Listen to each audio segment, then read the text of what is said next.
ఈ రోజు మనం ఒక ముఖ్యమైన విషయం గురించి మాట్లాడుకుందాం. బాలీవుడ్ సినిమాలో ముఖ్యంగా వైఆర్ఎఫ్ స్పై యూనివర్స్ ఈ సినిమాలో మన పొరుగు దేశమైన పాకిస్తాన్ గురించి మన దేశ ప్రజల్లో ఎలా చిత్రీకరించాలనుకుంటున్నారు, ఆ విషయాన్ని మన దేశ ప్రజల్లో గుండెల్లోకి ఎలా చోచుకుపోయేలా చేయాలనుకుంటున్నారు.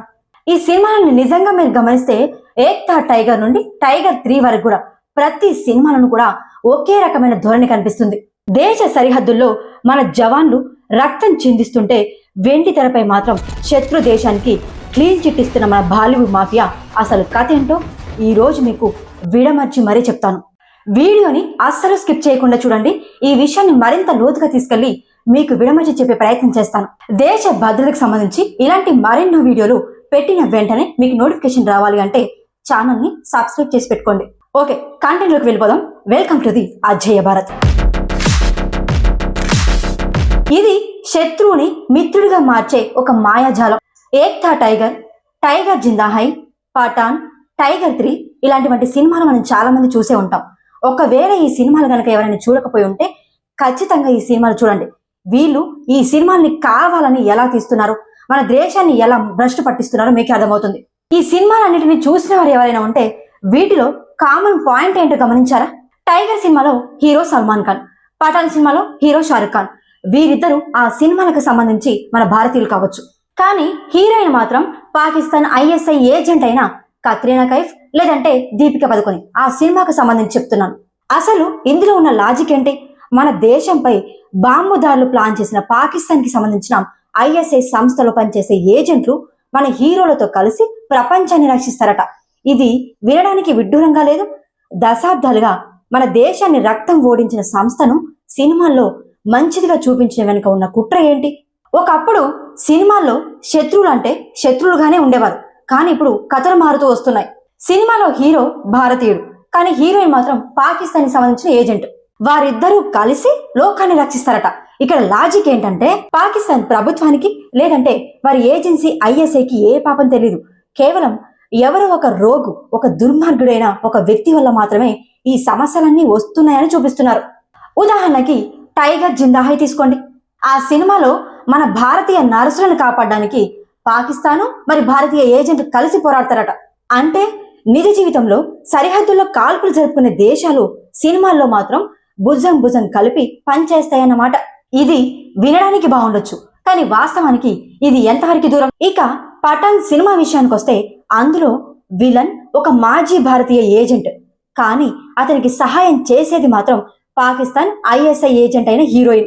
అంటే మన దేశం వాడేమో మనకు శత్రువు, పక్క దేశం వాడేమో మనకు మిత్రుడు అన్నట్టుగా ఉన్నాయి ఈ సినిమాల కథనాలు. ఇలాంటి స్క్రిప్టులు కేవలం బాక్స్ ఆఫీసుల కలెక్షన్ల కోసం మాత్రమేనా, లేదంటే సీక్రెట్ ఎజెండా ఏమైనా ఉందా? సినిమా ఏదైనా కావచ్చు, ఏక్తా టైగర్, టైగర్ జిందా హై, పఠాన్, టైగర్ 3 ప్రతి సినిమాలో ఒకటే ఫార్ములా. హీరోనేమో మన ఇండియన్ రా ఏజెంట్, హీరోయిన్ మాత్రం పాకిస్తాన్ ఐఎస్ఐ ఏజెంట్. టైగర్ 3 సినిమాలో మన సల్మాన్ ఖాన్ వెళ్ళి పాకిస్తాన్ ప్రధానమంత్రిని కాపాడతాడు. అంటే మనల్ని చంపడానికి, మన దేశాన్ని అంతం చేయడానికి ప్లాన్లు వేసే నాయకత్వాన్ని మన హీరోలు కాపాడాలా? ఇది మన అమరవీరుల త్యాగాన్ని అవమానించడం కాదా? ప్రపంచవ్యాప్తంగా ఉగ్రవాదానికి ఫ్యాక్టరీ లాంటి ఐఎస్ఐ సంస్థలోని ఏజెంటు మన హీరోలతో కలిసి ఐటమ్ సాంగ్ వేస్తుందట, విలన్లను చంపుతుందట. ఈ సినిమాలన్నింటినీ ఇలా భారతీయుల ముందుకు తీసుకొచ్చి అసలు మీరు ఏం చెప్పాలనుకుంటున్నారు? సరిహద్దుల్లో మన జవాన్ల తలలు నరికిన సంస్థల్లో కూడా మంచితనం ఉంటుందని మనకు సర్టిఫికేట్ ఇస్తున్నారా? సల్మాన్ ఖాన్, షారుఖ్ ఖాన్ లాంటి స్టార్ హీరోలను పెట్టి పాకిస్తాన్ కి క్లీన్ ఇమేజ్ ఇవ్వడానికి ప్రయత్నిస్తున్న ఈ డైరెక్టర్లకి మన సైనికుల త్యాగాలు గుర్తులేవా? అంటే వీళ్ళ అర్థం మన దేశమేమో విలన్, పాకిస్తాన్ ఏమో బాధితురాలుగా నిలిచిపోయింది. సినిమాలోని సీన్లు గమనించండి. ఎన్ని సినిమాలండి? ఒక్క సినిమానా, 2 సినిమాల? అన్ని సినిమాల్లో కూడా ఇదే సంస్థ. పఠాన్ సినిమాలో జాన్ అబ్రహాం ఒక మాజీ భారతీయ సైనికుడు. మన దేశం అతనికి అన్యాయం చేసిందని, అందుకే అతను విలన్ గా మారాడని చూపిస్తారు. అంటే బాంబులు వేసేవాడేమో మన భారతీయుడు, వాణ్ణి ఆపడానికి పాకిస్తాన్ ఐఎస్ఐ ఏజెంట్ అయిన దీపిక పదుకొని వచ్చి సాయం చేయాలా? ఎంత దౌర్భాగ్యం ఇది! మన వ్యవస్థని మనమే తక్కువగా చేసుకుంటూ శత్రువుని గొప్పగా చూపించడం ఏ రకమైన దేశభక్తి? పాకిస్తాన్ ముసుగులో ఉన్న ఉగ్రవాదాన్ని కప్పిపుచ్చి దాన్ని ఒక బాధిత దేశంగా చూపించడంలో ఉన్న అర్థం ఏంటి? పాకిస్తాన్ చేసిన ద్రోహం, ఆ రక్తం ఇంకా ఆరలేదు.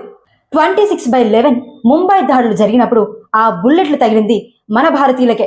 పుల్వామా దాడిలో మన జవాన్ల శరీరాలు ముక్కలై ఎగిరి గాల్లో పడినప్పుడు ఏడ్చింది మన భారతీయ తల్లులే.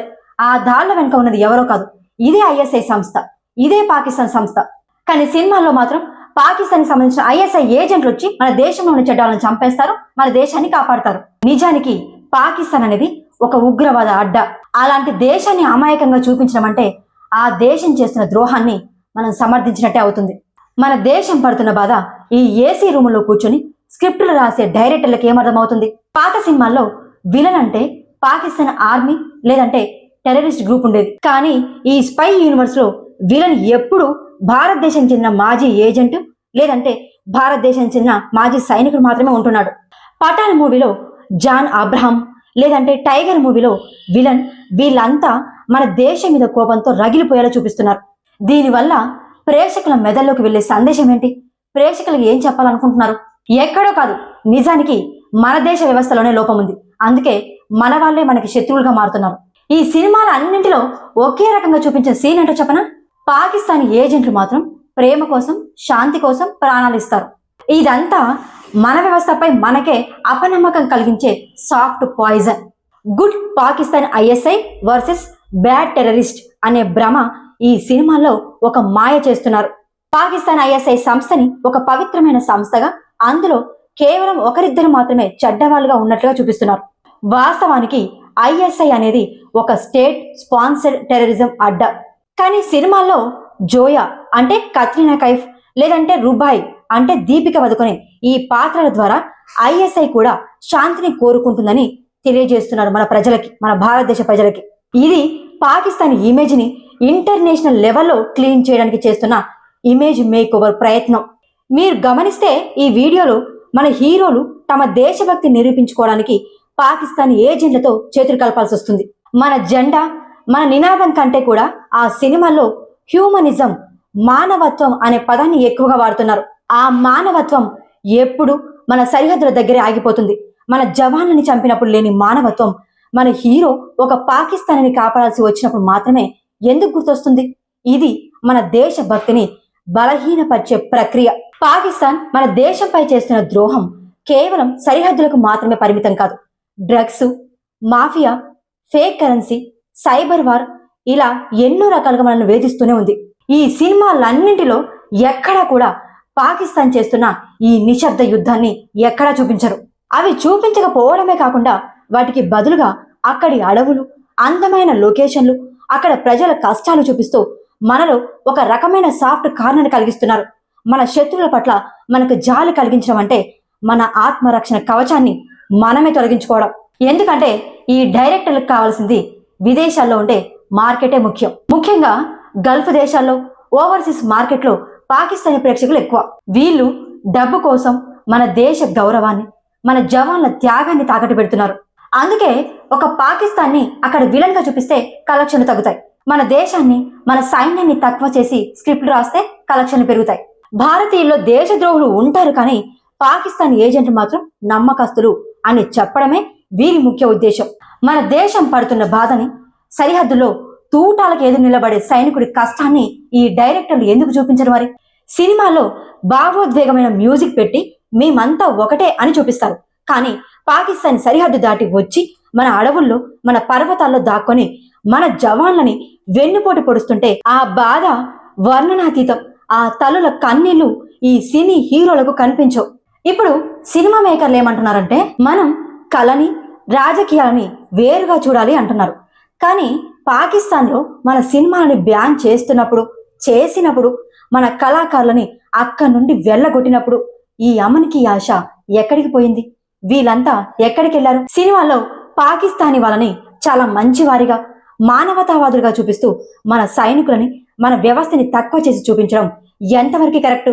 మరో విచిత్రం ఏంటంటే ఈ సినిమాలో వచ్చే డైలాగులు హమ్ ఆప్నే దేశ్ కే లియే లడ్ రహే హై అని అటువైపు వాళ్ళంటుంటే, అంటే దీని అర్థం మేము మా దేశం కోసం పోరాడుతున్నాము అని వాళ్ళంటుంటే మన హీరోలు వారికి మద్దతు ఇస్తున్నట్టుగా కనిపిస్తుంది. దేశంలో జరుగుతున్న అసలు నిజాలను పక్కన పెట్టి ఒక కల్పితమైన స్నేహాన్ని ప్రేక్షకులపై రుద్దడం వల్ల యువత ఆలోచన విధానం ఎలా మారుతుందో ఆలోచించాలి. ఫైనల్ గా నేను చెప్పేది ఒకటే, సినిమాలు వినోదం కోసమే అయినా అవి ప్రజలపై ప్రభావాన్ని చూపుతాయి. వాస్తవాలని మార్చకుండా మన ప్రయోజనాలని కించపరచకుండా ఈ స్టోరీస్ ఉండాలని కోరుకుందాం. ఈ విషయంపై మీరేమనుకుంటున్నారు? నేను చెప్పింది కరెక్టేనా? కమెంట్లో తెలియజేయండి. తప్పకుండా తప్పేదైనా ఉంటే సర్చ్ చేసుకుంటాను. ఇలాంటి సినిమాలపై ప్రజల్లో మార్పు రావాలి అంటే ఈ వీడియోని, ఇలాంటి వీడియోలు మరెన్నో ఉన్నా కూడా వాటన్నిటిని ప్రజలందరిలోకి వెళ్లే విధంగా షేర్ చేయండి. దేశ గౌరవాన్ని ప్రపంచ దేశాలకు తీసుకెళ్లాలి అంటే ముందు మన దేశ గౌరవం ఏంటో మన దేశ ప్రజలు తెలుసుకోవాలి. ఇలాంటి మరెన్నో దేశ భద్రతకు సంబంధించిన వీడియోలు పెట్టగానే వెంటనే నోటిఫికేషన్ రావాలి అంటే ఛానల్ని సబ్స్క్రైబ్ చేసుకోండి. జై హింద్.